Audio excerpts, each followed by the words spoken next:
Welcome back. It is going to be your TGS Apex Open Series. Hopefully you are doing fantastic. I know we are. It is Cup of Frag joining Tony on the casting analyst desk. We've had a couple of games already, and let's get straight to those leaderboards. Let's give it the breakdown, and let's find out who's hot and who is not in the server right now. What's happening, Tony? Well, going into the halfway point of this game, going into game number 4, it looks like this is gold last season's tournament to win. This is, if you add up the points of Wingman and LJ MRCSBA, if you add them up, they even wouldn't touch gold last season's points. That is the amount of lead they had. At this point, everybody's playing for second place. Let's be honest. But luckily, there's $500 on the line, which is split between top 4. There's enough love to give. Wingman only having 5 points ahead of their third place rivals, if you will. Very good, doing very good, sitting at top 4. But I don't think that's enough for them. With only 8 points away, I think they want to play for those early KP like they've done, 14 kills already, and just survive long enough to get a bit more placement points so that they can climb into the big money, that top 3, or dare I say it, number 2. Just to give two breakdowns of things I've realized there. Number one, I did do the quick math to check, and it's barely there. I think they might be like 1 point over, but you're right. How many casters does it take to figure out math in a server? It takes 2 plus some. That's why we have production as well. That's the first one. But the second one to say, it really has become a game of second and third place, hasn't it? It's like when you play on the N64, you play in Mario Kart, and there's that one bot that's just too damn good, that just is so far ahead of you. And that's gold last season right now. They are the bots of the server. They've got insane aim. They've got great game sense, and they're just showing off right now. They're absolutely showing off. And if some of these other teams, like even if I'm on, like, you know, say the second side of the bracket, the right side, if you will, I'm still using this as experience. This is a learning experience. You know, I assure you that when you're playing against semi-professional players, like I believe Blight and Protectful are, who are sponsored by Kellogg's brands, like they're some of the best of the best. Like these are teams that have been accomplished in ALGS and have put in the work. So, you know, hey, battle it out. Fight against them. If you lose against them, jump back in the stream, jump right here and watch with us, because I promise you, watching is learning. I talked about it before. Alpha is a professional observer. All of the game intel and the way he's able to IGL, he doesn't just make it up out of thin air. It's from watching all of these professional players do what they do. I believe it was Maya Angelou that once said, you can never allow yourself to be defeated. Never hang your head low. Keep striving, keep getting better, keep learning. And I promise you, look at where esports is nowadays. I'm an old man now. I promise you, when I was competing, there wasn't big money. There wasn't no $500 online tournament. You had to travel and spend $1,000 in travel to play in a $500 tournament. Now you can be at the comfort of your own home and get yourself a nice little check here. It's beautiful where we're at. It'd be like a once-a-year thing for a $500 tournament. Even that, to go to it, yeah, you would have to spend triple, quadruple to get there. But not leaving your gaming desk, not leaving your secret lab chair, whatever gaming chair it may be. Sit back, relax, and enjoy all of these frags. Gold last season, they're light years ahead. Second and third is definitely up for grabs as we get into, I believe this is the fourth map, is it not? And by the way, I totally that Angelou quote before. It's, well, you will face many defeats in life, but never let yourself be defeated. I totally butchered that quote. So I wanted to make sure I did it. I did her justice. On board now with Sama, Affid, and Poor Boy, who are obviously dropping in hot a little bit here. We saw a little bit what's going on with where that ring's going. They're within the ring and already getting into a gunfight, absolutely ripping that Bangalore with the devotion. The devotion, high firepower, high damage, but you have to charge it a bit without a turbocharge in order for it to put off damage, and obviously he knows what he's doing with it. Beautiful plays coming out of our Octane player, aka Poor Boy.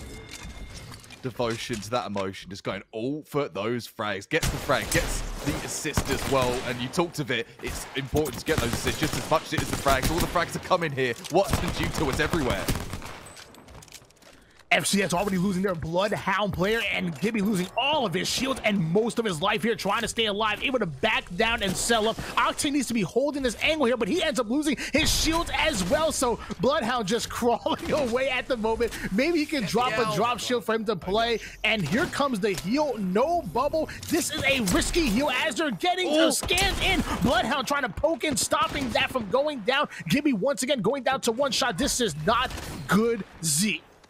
This is looking diabolical here for FCS.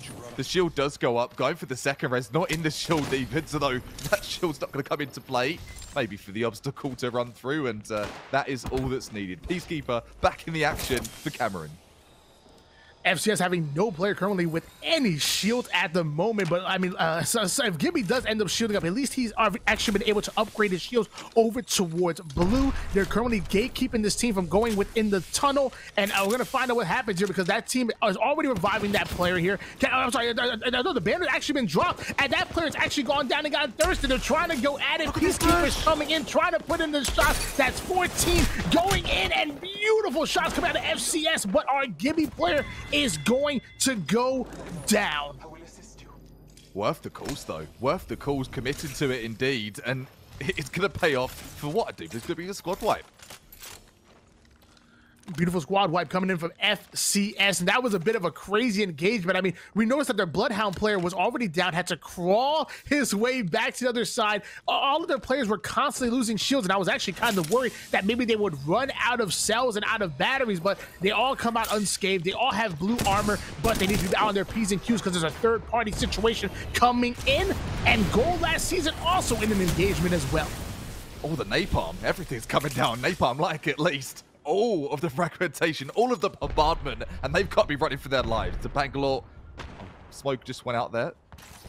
Was it Bangalore? Did see a smoke? I think it was Bangalore. I take it back. Either way, they're running through the fire and the flames, trying to survive this one, and looking like they've definitely got a challenge on their hands here, Tony.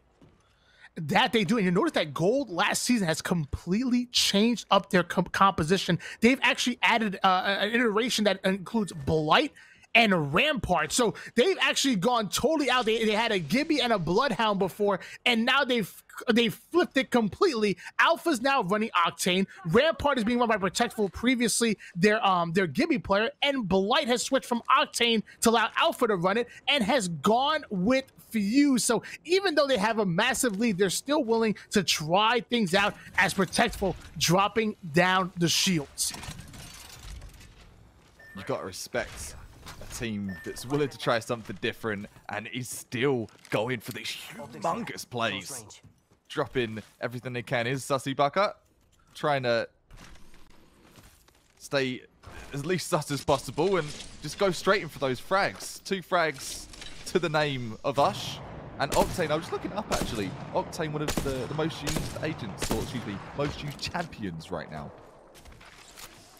Longbow shots coming in. I know you talked about the sniping before. This is a weapon that it's a good sniper. It doesn't put down as much damage as, say, a Sentinel's, but it has that high fire rate. So if there is a sniper that has a high rate of getting that down and not just putting down damage, it might be the Longbow, because once that first shot comes in, you can follow up instantly with that second and third one and really put down damage and ultimately steal a knock or two from a team as can't stop, won't stop. The chat's been, I see you, chat. You guys been talking about Tubby, our Pathfinder player for Can't Stop, Won't Stop. He's here on screen, and we have his teammate currently, Bloodhound, rocking a Wingman R99 composition.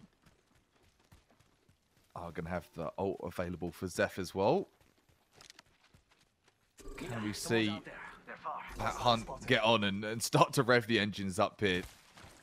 Tubby, you're talking of a player that's going to be using those zip pliers, using the grappling. It is really hard. It is really hard to be using that efficiently, especially when you're in this kind of lobby. So much fire going down the range. As Sussy got into another engagement.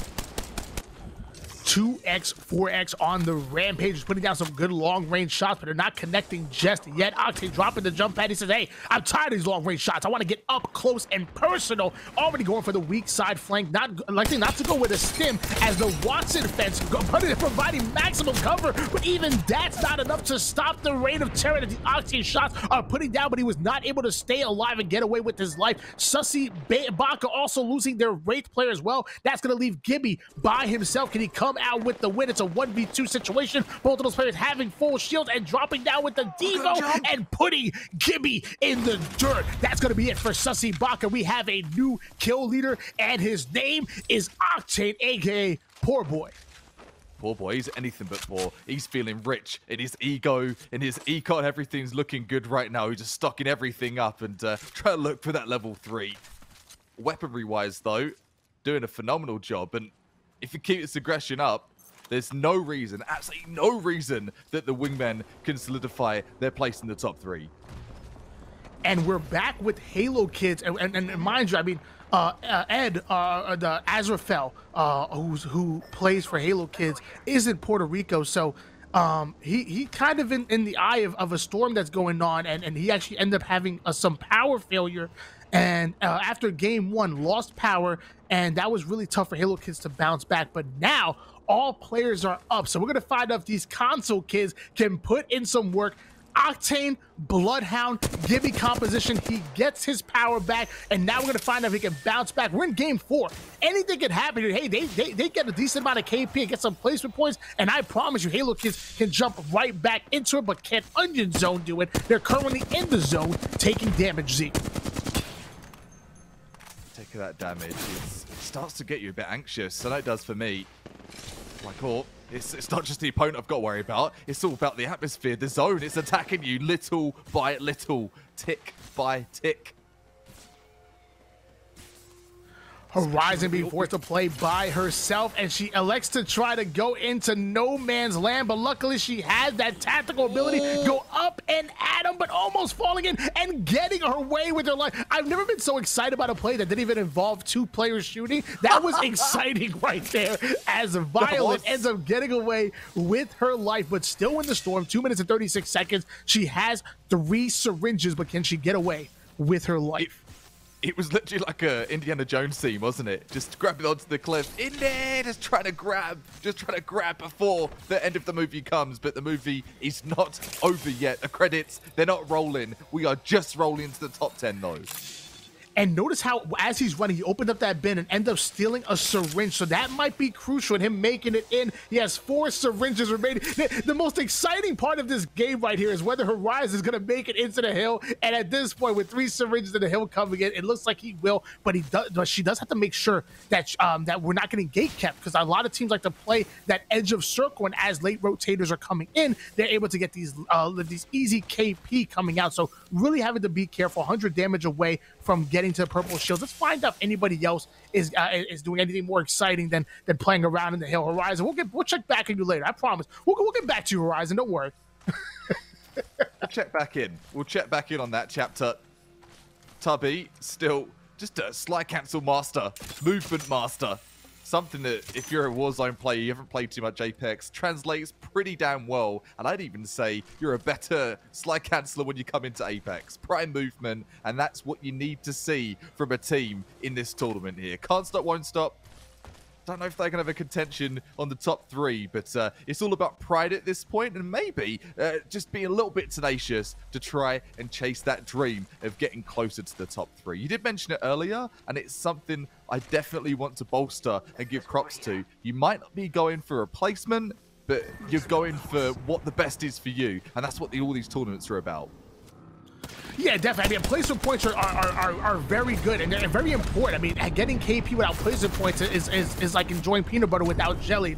It's just only a madman would do it, as a Mirage trying to avoid damage by chucking out the decoy. But you want to get those KP because placement points do not win tournaments. I mean, they're good, they're icing on the cake, but you need to obviously get those KP in order to get the real points. I mean, that's just shown by Gold last season. I mean, they have literally more than almost the top 3 teams combined. And it's the combination of placement points, but it also has to do with the crazy amount of kills they had. I think they had 33 kill points going into game number 4, and obviously they've added more to that now. More. It's being stacked up like Lego blocks. Build it. Don't put it in the floor. That stuff hurts when you tread on it. Tell you what, I haven't tread on Lego in a while, but any team that falls now is going to feel like they're treading on Lego. You're in the top 10. You can taste that win. You can see the end of the finish line, and the bullets are coming through. No finish line yet. I can see why people like Tubby's point of view. I mean, he's a fun player to watch. And even when there's nothing going on the screen, he's just showing a bunch of movement mechanics and craziness that he's able to do with Pathfinder as gold last season, trying to stay alive at the moment, still rocking that Rampart and Fuse composition. The first time that we're seeing this, again, they've changed things up dramatically. We want to find out if it ends up paying dividends for them as we show you 2 different rats on screen. NFG only having that Gibby player alive, 10 squads remaining, and it looks like goal last season getting to an engagement on the top right hand corner. Protectful actually getting a down, and Wingman into a gunfight as well. Good use of Watson, just gating things off, keeping things as problematic as possible for any opponent to come through. Right now, gold last season though, as you did mention, with this really funky comp. And I'm enjoying what I'm seeing from it. It is completely unorthodox, but it is working. And we have almost a full 2 minutes before round number 3 is going to start to close in. This engagement that we're seeing in a beautiful third person. It's in a long range. So I can imagine the G7 Scout, R301, maybe even a 30-30 repeater really paying dividends on this one. They're holding the top side where they can look over the entire map.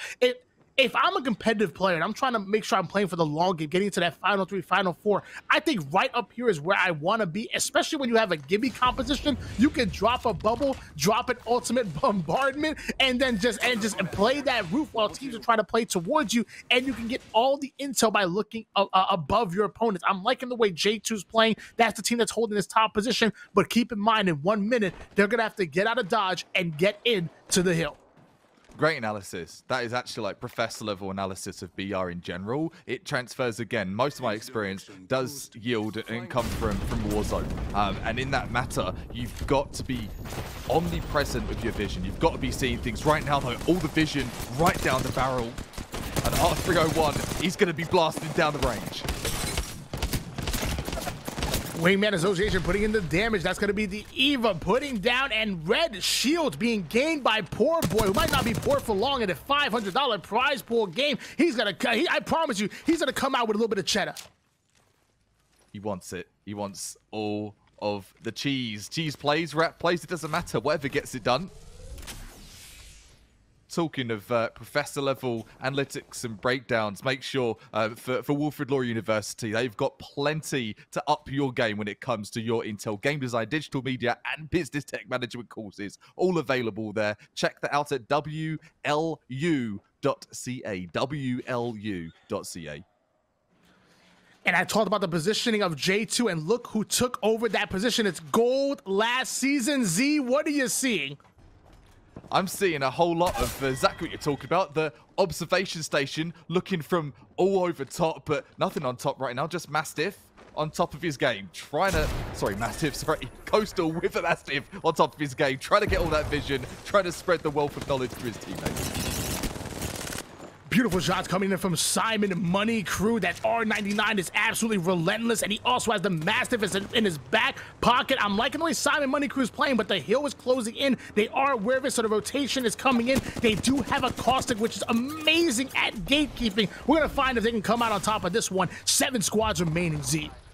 Promise Caustic, so aggressive. And you talked about late game, how important, how crucial a Caustic could be. We're going to see it right now. Ultimate's available. Jump pad also available for other teams as well. So that ability for quick movement is right there. Caustic going to town. And looks like they were able to win that engagement, so now it's just about them looting up, making sure they have ample amount of shield going into that final 3 squad. Simon Money Crew also playing the edge of circle, as we're seeing in this picture-on-picture. There is a bit of an engagement here. Shots are starting to ring out. Caustic actually trying to get closer, and that team might be in trouble. That team actually might end up going down. It looks like they just have might have Simon Money Crew trying to advance forward as well. 1 minute and 3 seconds away from round 4 hill closing, which I promise you it does hurt. So make sure you're in that hill. Tubby just running, dashing. You talked of his movement. His movement's coming into play right now. He's got a zipline available, no grapple, and he's gonna perish to all of that backfire coming from the top hill. God's tier positioning is gonna be something he can't muster. RIP, a real one. Tubby ends up going down, but not without getting a final 6 as the thermite going in. I believe he's hitting a down player, getting constant damage. They have lost their Octane player, and Watson wants no part of that. He's going in for the res, but he's taking shots, so they have to stop getting that res indeed. It's going to be Wraith and Watson going up against and fighting on their own as they're going for the down players. There might be one more remaining. Nobody having that gold shield. Can they find them and eliminate him? Talking of eliminated, lots of teams have been eliminated, right down to 5.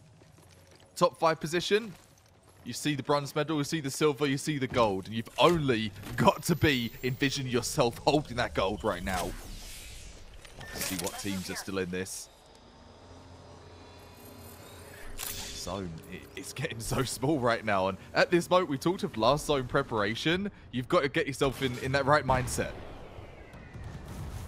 I'm definitely a player that feels comfortable when it comes to the end game, and it looks like the end game is here. We're down to the final 4 squads. This is the nitty gritty as the Octane jump pad jumping right over goal last season and avoiding that the third party situation, getting out of that in between team, and even the Rampart going down. That's gonna be protectful. The former Gibby player that was putting down damage, and even Alpha going down as well, leaving our Fuse by himself, and he's not gonna last long. Again, I'm not good at math, but a 1v3 scenario is not gonna be good for gold last season. Simon Money Crew end up on top, and they're trying to make some money today.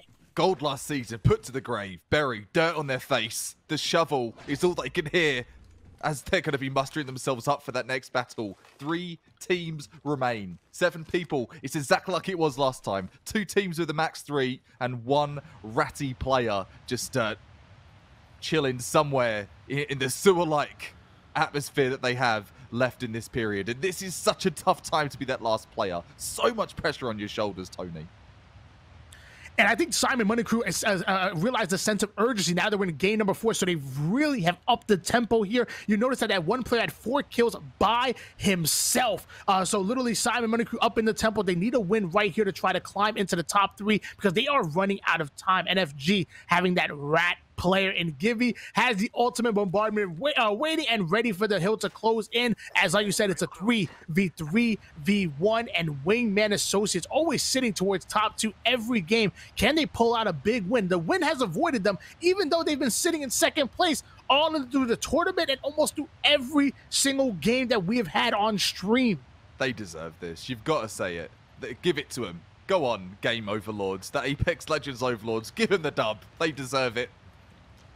I wish it worked like that. Unfortunately, it doesn't. The Caster's Curse is something that does work, though. Perhaps this could be their opportunity, but really, there's only one way to find out when all these players get down to the action, get down to these final battles, and right at this moment, it's lockdown. Beautiful Watson fences coming in. Looks like they're starting a ritual circle. I'm not sure they're trying to call upon a care package or something, but they're really close to that hill, and Simon Money Crew easily having the better advantage point while sitting up and gatekeeping them from coming in. So, I mean, it's Simon Money Crew's battle to lose right here, as that team is going to end up coming in from the storm over towards most likely what's going to be the final circle, and it looks like that team is aware of it. I mean, they must be listening to the casting because they dropped the ultimate bombardment to try to catch somebody, the rat, try to get some damage and try to initiate the gunfight, so hopefully he can survive to second place and maybe even steal a kill over there as he ends up getting spotted. This is not looking good for our rat player or the 3 players that are holding down this bottom side of the circle behind the Watson fences. Yeah, these Watson fences, they're good for a temporary measure, but for a full-time measure, not at all. Not at all. You've got to get moving shortly. The zone is not your friend. And all that does is give your position away for those last few teams. Crucial info is vision, and that vision completely impaired right now for the terms of them being looked on by everyone else. to me, it's looking like Wingman Associates is finally going to come out with a win here. I mean, there's no way that Gibby's going to be able to pull off a 1v3v3. I can't see that happening. And this Watson team has done well to make it all the way until this final 5 circle. But I think the circle's going to pull away from them and over towards Wingman Associates. Wingman Associates have that high ground. If the hill ends up pulling towards them, they can just sit here and gatekeep this almost. It seems like there's only one side to get here, and it's through this little ramp, this little hill here. I think Wingman Associates, this is their game to lose, honestly. But we're going to find out where that hill ends up pulling. And yeah, no, I think it's exactly the narrative that you've been weaving there. That high ground just behind the sign, that is such a gnarly position to be. Not only do you kind of have like a pixel gap to peek, you've got the cover, the god spot completely has been revealed, and here come the rain of bullets. And somehow Gibby's still alive in this scenario, but it's 1 minute and 48 seconds of the hill closing in. And at this point, heat shields don't even cover you. If you drop a heat shield in the final circle hill, it gets obliterated immediately. You cannot hide from the hill. The zone's closing in.